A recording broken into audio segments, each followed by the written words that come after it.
یہ آپ کے حوالے سے کہ آپ کو جو ہے وہ پارٹی نے آپ کا نام جو ہے وہ نکال دیا، اب جو ہے وہ یہ سننے میں آ رہا ہے کہ باقاعدہ طور پر آپ کا جو ہے وہ نام وہ پہلے بے قاعدہ طور پہ تھا اور اب باقاعدہ طور پہ ہے. یعنی یہ کیا بات ہوئی؟ کل ہی تو بیرسٹر گور صاحب نے اس کی تردید کی ہے. وہ تردید کیا چیز تھی؟ لیکن یار میری بات سنو، یہ کیا آپ لوگ ایشو بنا لیتے ہیں؟ فوکل پرسن، ایک شخص کو جیل میں ملانے کا فوکل پرسن، اور پورا پاکستان کا میڈیا اسی پہ لگا ہوا ہے. اللہ کا خوف کرو یار، یہ کیا چیز ہے فوکل پرسن؟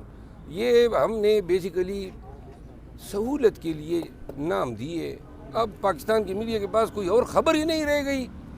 کل تا کہ جی اٹھا دیا ہے، وہ اٹھا دیا، نہیں اٹھا دیا، وہ بھائی میرے باپ کی توبہ. یہ کیا کر رہے ہو تم لوگ؟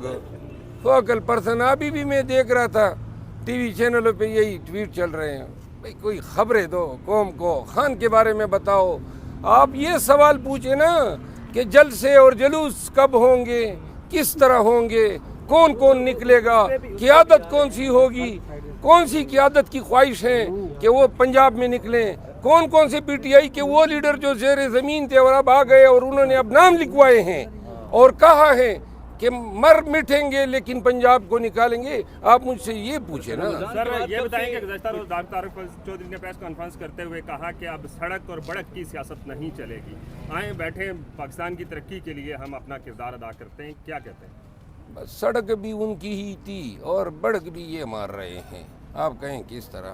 اچھا مروت صاحب یار ایک سوال، رانا ثناء اللہ صاحب کا ایک انٹرویو مجھے پسند آیا ہے اور میں بڑا ہی کنفیوز تھا کہ یہ جو اسلام آباد میں رانا ثناء اللہ فیل ہوا ہے، عابد شیر علی فیل ہوئے ہیں، جبکہ یہ کیوں فیل ہوئے؟ کیونکہ اب تو نون والے ایسے لیڈروں کا فیل ہونا میری سمجھ سے بالا تر تھا. کیونکہ جہاں ہم فارم 47 کی بات کر رہے ہیں تو فارم 47 تو ان کے ہاتھ کا کیل تھا. ذرا پلیز خاموش ہو جائیں. تو یہ رانا ثناء اللہ نے کل یا پرسوں کوئی میڈیا سے بات کی ہے، میری کنفیوژن دور کر دی ہے اور اب پورا پاکستان بھی سن لے. انہوں نے کہا جی کہ محسن نقوی صاحب کی مہربانی ہے کہ وہ وزیر اعظم نہیں بن بیٹھے ہیں، وزارت داخلہ پہ ہی اکتفا کیا. تو ساری گیم مجھے سمجھ آ گئی. اور رانا ثناء اللہ جو ہے محسن نقوی کے ڈسے ہوئے ہیں. رانا ثناء اللہ پاس ہو جاتا تھا تو محسن نقوی کی وزارت داخلہ کو خطرہ تھا. تو لہٰذا ایک رانا ثناء اللہ کو ہروانے کے عوض ہمارے ساتھ فارم 47 میں صرف ایک حلقے پر فیصل آباد میں ٹھگی ہوئی ہے، باقی ہمارے حلقے رہ گئے. جو ہیں وہ جیل جانے کی تیاری خود ہی کر رہے ہیں، میڈیا پہ بیٹھ کے کہہ رہے ہیں کہ ہمیں کوئی پتہ نہیں کل پرسوں ہم بھی جو ہے نا جیل میں ہوں گے. میں آپ کو بتاؤں نا، نون میں دو قسم کی اب قیادتیں رہ گئی ہیں.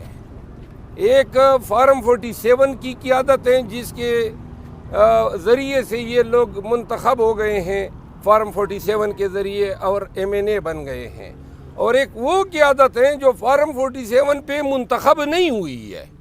تو آج کل یہ جو آپ سن رہے ہیں جاوید لطیف صاحب کو، رانا ثناء اللہ صاحب کو، عابد شیر علی کو، یہ وہ قیادت ہے جو مستفید شدہ نہیں ہے. اور ایک قیادت وہ ہیں جو ادھر آج کل آپ کو نظر آتی ہے، اسلام آباد آئی ہوئی ہیں، جو فارم 47 سے مستفید شدہ ہے. مروت صاحب کیا سمجھتے ہیں جو ججز کے خط ملے ہیں اس سے عمران خان صاحب کی کیسز پہ فرق پڑے گا؟ کیونکہ ہم نے دیکھا اس کے بعد آپ کو توشہ خانے میں بھی ریلیف ملا اور آج بھی ریمارکس جو تھے چیف جسٹس کے وہ آپ کے حق میں دکھائی دے رہے ہیں. یار ریمارکس کا کوئی فائدہ ہی نہیں ہے. اصل بات یہ ہے کہ خان صاحب کو سب سے زیادہ تکلیف جو انہوں نے دینی تھی وہ دے چکے ہیں. ان کے 8 ماہ ضائع کر دیے جیل میں. اب یہ ریمارکس ہی آتے رہیں گے، کبھی فیصلہ بھی آئے گا کہ نہیں جیل سے باہر نکالنے کی بات کریں، ختم کریں. جیلی کیسز ہیں، 2 نمبر کیسز ہیں، پورے ملک اور دنیا کو پتہ ہے، اور ریمارکس ہی آ رہے ہیں. اور آج 14 تاریخ 16 اچھا محمود اچکزئی صاحب جو ہے وہ پورے اتحاد کی قیادت کر رہے ہیں. اختر مینگل صاحب بھی آپ کی صف میں شامل ہو چکے ہیں. اب مولانا فضل الرحمان رہتے ہیں، وہ کافی اسٹرانگ بھی ہیں اور اسٹیبلشمنٹ کو جب وہ نظریں جو ہے وہ ان کی طرف گھماتے ہیں تو بڑا ہی ایک ان کا ایک خوف ہے سمجھا جاتا ہے. تو کیا ان کو نہیں شامل کریں گے، ان کو ساتھ لانے کا؟ نہیں، ہم تو شامل کریں گے، لیکن مولانا صاحب بھی فارم 47 سے مستفید ایک سیٹ پر ضرور ہوا ہے نارتھ وزیرستان میں. باقی ان کا گلہ ضرور ہے کہ میں اس طرح مستفید کیوں نہیں ہوا ہوں جس طرح یہ شریف ہو گئے. اچھا، کیا تحریک انصاف عید کے بعد سے مزاحمتی سیاست کا آغاز کرنے جا رہی ہے؟ کس طرح آپ مزاحمت کریں گے؟ دیکھیے ہماری پلاننگ یا ہمارا طریقہ کار تو بڑا یہ ہے، پرامن ہوگا، ہم ورکرز کو نکالیں گے. ہمارا زیادہ فوکس ہوگا کہ زیادہ سے زیادہ تعداد میں لوگوں کو نکالیں. اور جس طرح آپ دیکھ رہے ہیں ہماری پوری تحریک جو ہے احتجاج یا جدوجہد وہ ساری پرامن رہی ہے. 9 مئی کے بعد سے ہم کوشش یہ ضرور کریں گے کہ اگر 1 لاکھ نکلتے ہیں تو 2 لاکھ نکالیں، 2 نکلتے ہیں تو 5 لاکھ نکالیں.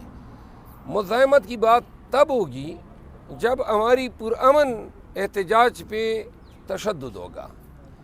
تشدد غیر قانونی ظلم و جبر برداشت نہیں ہوگا. اگر پولیس والے ڈنڈے برسائیں گے، ٹیئر گیس کریں گے، لاٹھی چارج کریں گے تو کوئی یہ نہیں ہوگا کہ ہم سر آگے کریں گے کہ جی آئیں جی اور ڈنڈے برسائیں. ڈنڈے کو بالکل تھامیں گے، روکیں گے. اور عوام کے غیظ و غضب سے پھر یہ پولیس والے بھی نہیں بچ سکیں گے. ہم یہ بتانا چاہتے ہیں، ہمیں پرامن احتجاج کرنے دیں، ہمارے ساتھ ظلم و ستم نہ کریں. ہم عدالتوں سے بھی رجوع کر رہے ہیں کہ ہمیں پرمیشن مل جائیں. اور جہاں پہ ہم قانونی احتجاج کریں گے ہمارے ساتھ فیملیز ہوں گے، بچے ہوں گے. پولیس والوں کو میں یہ بتانا چاہتا ہوں، پنجاب میں 2 سال جو آپ نے عوام کے ساتھ کیا بس کر لو. یہ آپ ہی کی عوام ہیں، یہی آپ کے پاکستانی ہیں. ایک سیاسی نظریے کے تحت ایک جدوجہد کر رہے ہیں پاکستان کے مستقبل کے لیے. اس کا یہ حل نہیں ہے کہ اپنے افسران حکام کے احکامات کے تحت آپ جناب ٹیئر گیس شروع کریں، مار داڑ شروع کریں. اس سے باز آ جائیں. اگر کوئی ایم پی لاٹھی برسائے گا، قانون ہمیں اختیار دیتے ہیں کہ اس لاٹھی کو ہم روکیں. سر انہوں نے یہ کہا ہے کہ ہم ہر سہولت دینے کو تیار ہیں، آئیں، اگر احتجاج کا شوق ہے تو شوق پورا کر لیں، لیکن عدالتوں پہ دباؤ کسی صورت برداشت نہیں. یہ کس نے کہا ہے؟ یہ مسلم لیگ نون کے بیرسٹر عقیل ملک نے. مریم نواز صاحبہ یہ بیان دے نا، یا کوئی اور ذمہ دار، وہ تو مانی نہیں رکھتے ہیں ان کے بیانات. جو حکومت میں لوگ ہیں ان کے بیانات. لوگ تو باہر آ جائیں گے، کیا پنجاب کے لوگ بھی باہر آئیں گے؟ نہیں، یہی تو ہم ڈسکس کر رہے ہیں کہ انشاءاللہ ہم احتجاج کریں گے. اس وقت آپ دیکھیں پنجاب نکلے گا. صاحب سے آپ کی لاسٹ ملاقات کب ہوئی تھی اور عید سے پہلے کوئی ملاقات کر رہے ہیں؟ وہ عید کیسے منائیں گے؟ انشاءاللہ میں جلد. اور پنجاب میں کون لیڈ کرے گا؟ میں 1-2 دنوں کے اندر مل رہا ہوں.